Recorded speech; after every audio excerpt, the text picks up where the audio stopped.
The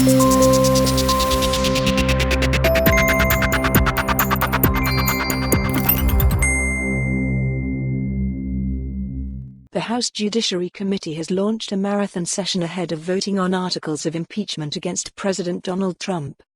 It is a historic step as the deeply partisan panel prepares to send the charges to the full House of Representatives.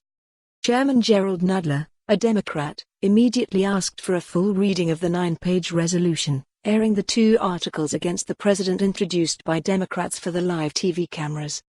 They charge Mr. Trump with abuse of power for asking Ukraine to investigate Joe Biden while withholding aid as leverage and with obstruction of Congress for stonewalling the House's investigation. The top Republican, Representative Doug Collins, swiftly interjected that the proceedings are a farce and should be halted until their side is provided its own chance for a GOP hearing. The request was denied, with the chairman saying the process was in line with the impeachment hearings of Richard Nixon or Bill Clinton. Politicians quickly dug in for the second day of the judiciary session, only the 4th time in U.S. history a president is facing impeachment, for what is expected to be a long day of fights over amendments, primarily by Republicans trying to stop the impeachment. They are likely to be rejected by Democrats on party lines. First up was Republican Representative Jim Jordan, who tried to delete the first charge against Mr. Trump. This amendment strikes Article 1 because Article 1 ignores the truth, Mr. Jordan said.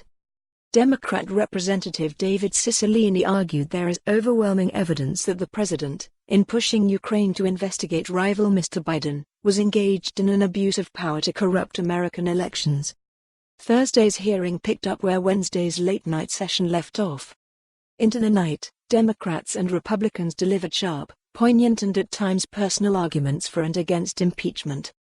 Both sides appealed to Americans' sense of history, Democrats describing a strong sense of duty to stop what one called the president's constitutional crime spree and Republicans decrying the hot garbage impeachment and what it means for the future of the country. The committee is considering 2 articles of impeachment introduced by Democrats. They charge Mr. Trump with abuse of power for asking Ukraine to investigate Mr. Biden while withholding aid as leverage and with obstruction of Congress for stonewalling the House's investigation. On Thursday, the committee is likely to vote to send the articles to the full House, which is expected to vote next week. That could come after hours of debate over Republican amendments, though the articles are not likely to be changed. Democrats are unlikely to accept any amendments proposed by Republicans unified against Mr. Trump's impeachment. Republicans are for more on this story, visit the news article link.